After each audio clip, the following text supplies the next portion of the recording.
A continuación, neurología y algo más, junto al doctor Roberto Arellano. Hola, ¿qué tal? ¿Cómo están? Bienvenidos a un capítulo más de neurología y algo más. Hoy día tengo un invitado muy especial. Es el doctor Patricio Fuentes, es el neurólogo, es profesor, es académico, es profesor asociado a la Universidad de Chile y trabaja en el Hospital Salvador junto conmigo y además en el Hospital Clínico de la Universidad de Chile. Él es experto en demencia. ¿Qué tema más interesante? Lo tenemos hoy día con nosotros. Bienvenido, Patricio. Muchas gracias, Roberto, por la invitación a conversar de este tema tan relevante. Claro que sí. Este tema, ahondándolo con él, vamos a ver diferentes temas respecto a la demencia. Uno de los principales va a ser, lo que vamos a hablar hoy día, es cómo se define una demencia, qué es una demencia y los aspectos más relevantes de ella. Así que voy a partir de inmediato con la pregunta del millón. ¿Qué es la demencia, Patricio? Claro, la demencia es un término general que hoy día está en desuso porque fue reemplazado por otro término, vamos a revisar eso más adelante. ¿Ya? Interesante. Es un término general que engloba un conjunto muy relevante de enfermedades que afectan al cerebro directamente a través de algún mecanismo y que provocan en una persona una declinación de capacidades intelectuales que esa persona tenía, habían sido adquiridas, y ese fenómeno se acompaña de muchas veces de manifestaciones conductuales y pérdida de la autovalencia, la capacidad de autonomía para desenvolverse en la vida diaria. Esa es una demencia conceptualmente hablando. Ya, fantástico. A mí los pacientes me preguntan muchas veces, oiga doctor, pero si mi papá no está demente, eso quiere decir que es como loco. ¿Qué te parece a ti eso? Claro, no suele ser un término confundente, pero la locura, por definición, se refiere a aquellos trastornos en que hay una alteración del juicio de realidad, donde las capacidades intelectuales están preservadas, la inteligencia, el lenguaje, la memoria, la orientación está conservada. Lo que pasa es que el paciente, por ejemplo, clásico, el paciente que tiene una esquizofrenia, que tiene una locura, es un paciente que vive en un mundo extraño, aparte del nuestro, alimentado por sus delirios.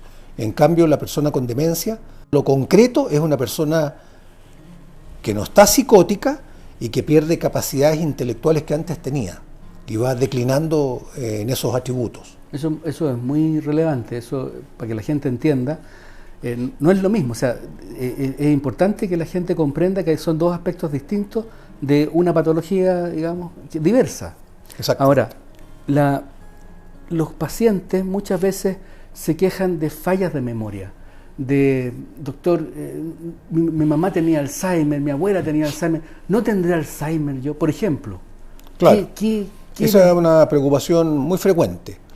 Es cierto que el antecedente familiar, esa susceptibilidad genética, puede heredarse, pero la enfermedad de Alzheimer es más bien lo que se llama recesiva. Es decir, la inmensa mayoría de las personas que sufren la enfermedad de Alzheimer tienen una enfermedad esporádica. No es que toda la familia tenga la enfermedad. Y es un factor de riesgo más. De tal modo que, si bien es cierto, eso hay que comentárselo al doctor cuando lo entrevista a uno, por una queja de memoria, no es un factor de riesgo lineal, en el sentido de que si mi papá tuvo Alzheimer, yo necesariamente lo voy a desarrollar. Porque además, cuando una persona habitualmente mayor de edad tiene defectos de memoria, tiene problemas con la memoria, o para orientarse, para encontrar las palabras, eso puede tener múltiples otras explicaciones que no tienen nada que ver con un proceso de demencia. Ya, qué bueno que lo adviertas así. Ahora, una cosa muy puntual. Si yo tengo problemas de memoria, ¿cuándo tengo que preocuparme por problemas de memoria? O sea, ¿qué nivel de preocupación debo tener yo si se me olvidan a veces dónde dejé una llave, dónde dejé esto otro? Fui a la cocina y no sé qué vine. ¿Qué pasa con eso? No, es una pregunta muy interesante porque es una pregunta universal que además es crítica para detectar oportunamente el problema. Bueno, como ya decía anteriormente en la pregunta previa, por muchas situaciones las personas pueden tener problemas de memoria. Por ejemplo, una persona que tiene un trastorno depresivo, una persona que tiene un trastorno ansioso, una persona que tiene un trastorno del sueño, una persona que está tomando medicamentos tranquilizantes, psicofármacos, una persona que toda la vida ha tenido un trastorno de déficit atencional. O sea, hay muchas otras explicaciones.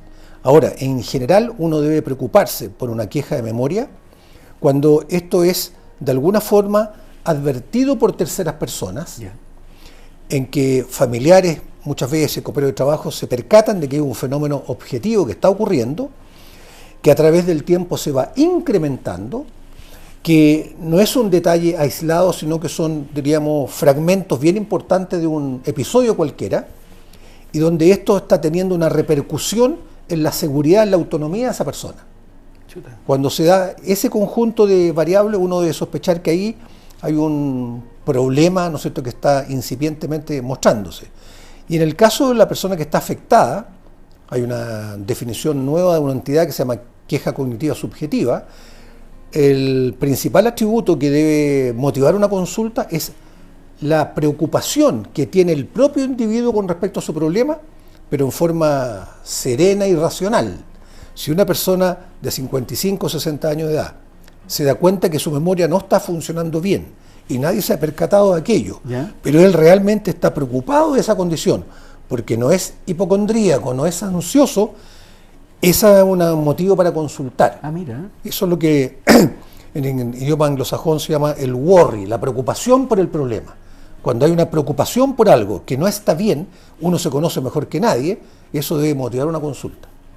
Mira, eso no lo teníamos claro, porque eso es muy precoz. Claro. Porque la gente normalmente no consulta cuando se siente preocupada solamente, sino cuando le dicen, cuando alguien más le avisa, claro. Es poco probable que alguien vaya así por mutuo propio a preguntar, o te pasa mucho eso. ¿Qué dirías tú en tu consulta diaria? Claro, yo diría que eso de alguna forma se ha ido modificando en el tiempo a raíz de la difusión, ¿no es cierto?, la sensibilización de la población.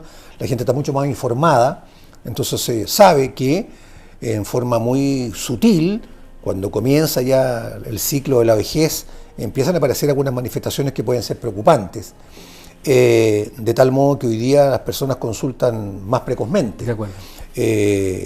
Hoy día todo está inclinado a hacer un diagnóstico mucho más temprano, más oportuno, porque los tratamientos, si van a servir, necesariamente tienen que instalarse en forma muy precoz.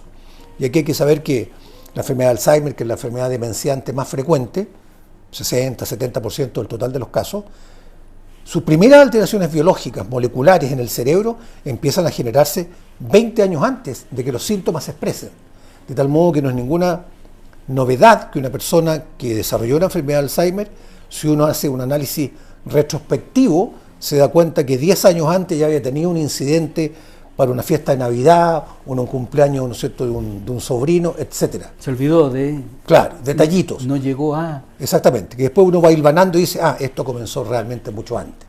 O se desorientó al manejar, etcétera. Pero eso significaría que la gente tendría que consultar, pero mucho más que lo que consulta, porque claro, eso nos pasa a todos, porque, o sea, todos hemos tenido alguna vez algún periodo de olvido.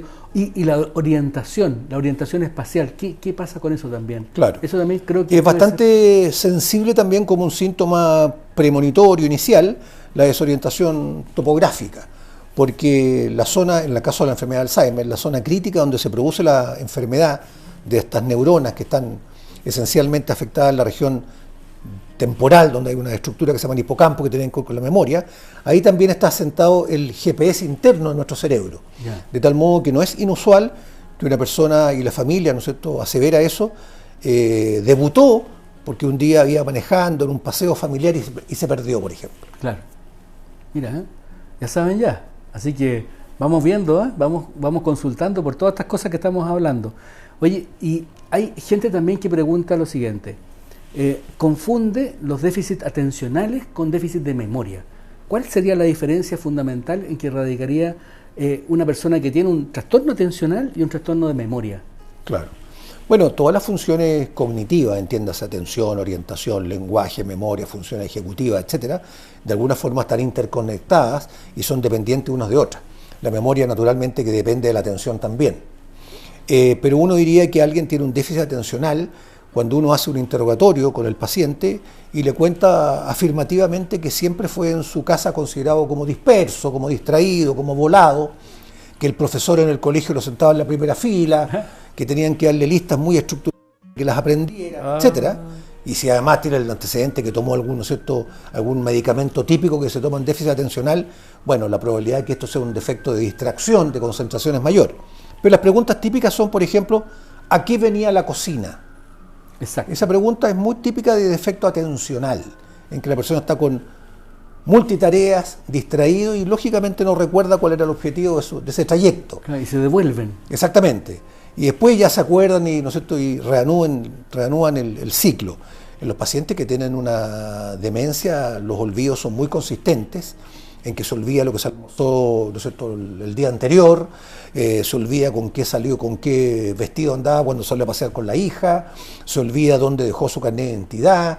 Son olvidos bien consistentes y que son repetitivos todos los días y que van repercutiendo y van haciendo a la persona, como dije al comienzo, un poco más insegura. Entonces la persona suele preguntarle a la hija, ¿qué fue lo que me dijiste? ¿Cuándo es la hora con el doctor? ¿Dónde fue que dejé los lentes?